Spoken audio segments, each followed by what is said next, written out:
बढ़ेंगे, कुछ और खबर मिल रही है। चुनाव आयोग ने दमोह विधानसभा सीट पर उपचुनाव की तारीख का ऐलान कर दिया है। 17 अप्रैल को मतदान होगा, 2 मई को चुनाव परिणाम आएंगे। बता दें कि कांग्रेस विधायक राहुल लोधी इस्तीफा देकर बीजेपी में शामिल हो गए थे, जिसके बाद ये सीट खाली हुई थी और अब इस सीट पर चुनाव होना है। तो चुनाव की तारीख का ऐलान हो चुका है। 17 अप्रैल को उपचुनाव होगा, 2 मई को नतीजे सामने आएंगे और 23 मार्च को अधिसूचना जारी कर दी जाएगी। इसके अलावा 3 अप्रैल को नाम वापसी की तारीख मुकर्रर की गई है।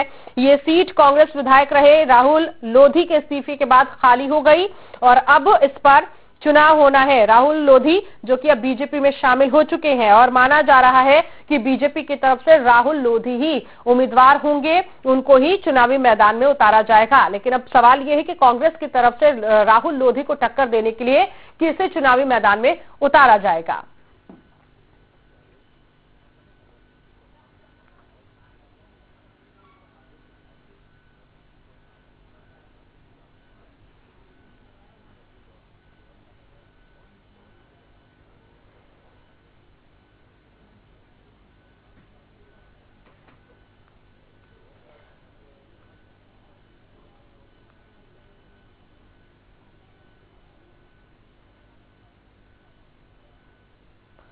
तो दमोह उपचुनाव की तारीख का ऐलान हो गया है। आयोग ने नोटिफिकेशन जारी कर दिया है। 17 अप्रैल को मतदान है, 2 मई को काउंटिंग होगी। दमोह विधानसभा सीट पर उपचुनाव की घोषणा कर दी गई है। 23 मार्च को अधिसूचना जारी की जाएगी और 3 अप्रैल को नाम वापसी की तारीख मुकर्रर की गई है। कांग्रेस विधायक रहे राहुल लोधी अब बीजेपी में शामिल हो गए हैं और जब कांग्रेस में थे और उसके बाद उन्होंने इस्तीफा दिया तो ये सीट खाली हो गई और अब इसी सीट को भरने के लिए चुनाव कराए जा रहे हैं। तो ये उपचुनाव होना है दमोह में। अब ऐसे में आपको बता दें कि बीजेपी की तरफ से लगभग राहुल लोधी का नाम तय कर लिया गया है और कांग्रेस की तरफ से किसे उम्मीदवार बनाया जाएगा ये देखना अभी बाकी है, क्योंकि कांग्रेस की तरफ से अभी किसी नाम को फाइनल नहीं किया गया है। तो इस सीट से राहुल लोधी ही पार्टी के उम्मीदवार होंगे बीजेपी की तरफ से। राहुल ने वर्ष 2018 के आम चुनाव में कांग्रेस की टिकट पर चुनाव लड़ा था और उस वक्त उन्होंने बीजेपी के जयंत मलैया को हराया था। और अब देखिए राहें आसान भी नहीं होगी, क्योंकि बीजेपी में राहुल लोधी आ चुके हैं, लेकिन कहीं ना कहीं जो मुकाबला है वो दिलचस्प होगा, क्योंकि इससे पहले जब कांग्रेस में थे तो जयंत मलैया के खिलाफ उन्होंने चुनावी मैदान में अपना बिगुल फूका था और वो जीते भी थे और जयंत मलैया को उन्होंने हराया था और अब बीजेपी में ही वो शामिल हो गए हैं। और अब देखना है कि चुनाव कितना ज्यादा दिलचस्प होगा और कांग्रेस से कौन उम्मीदवार होगा इसको लेकर भी अभी कोई नाम सामने नहीं आया है। उधर मुख्य राज्य निर्वाचन पदाधिकारी कार्यालय के मुताबिक चुनाव की घोषणा के साथ ही दमोह जिले में आचार संहिता भी लागू हो गई है।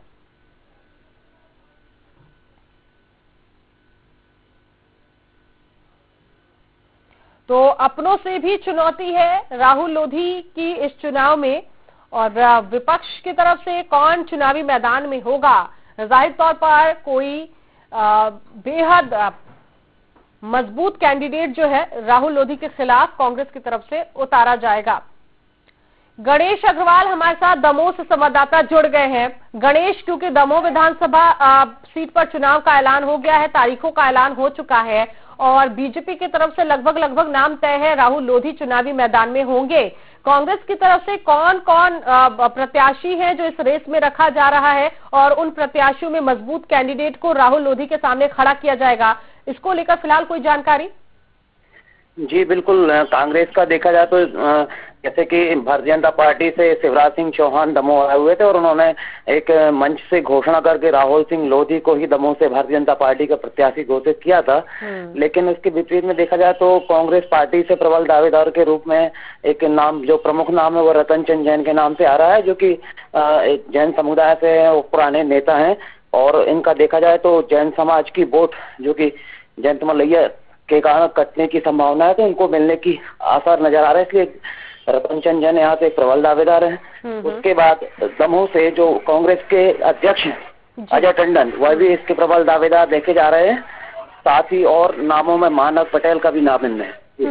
चलिए, ये तो हमने सियासी हलचल को लेकर सवाल कर लिया, लेकिन क्या मुद्दे होंगे जिन मुद्दों को लेकर जनता जो है वोट करने के लिए पहुंचेगी? जी बिल्कुल, यहाँ पर जो पिछला चुनाव था उसमें मेडिकल कॉलेज एक प्रमुख मुद्दा था, जिसको लेकर कि जयंत मलिक चुनाव में खड़े हुए थे और मेडिकल कॉलेज एक बड़ा मुद्दा था जो कि नहीं मिला था। इस बार राहुल सिंह लोधी ने इसी शर्त पर वह भाजपा में आए हुए हैं कि दमोह में मेडिकल कॉलेज लेकर आएंगे और इसका भूमि पूजन भी शिवराज जी के द्वारा किया गया है। तो ये एक बड़ा मुद्दा था और वर्तमान समय में देखा जाए तो दल बदल जो कि राहुल सिंह दल बदल करते हैं तो लोग ज्यादा प्राथमिकता दी जाएगी इस बार के चुनाव में। बहुत शुक्रिया गणेश फिलहाल इस जानकारी के लिए।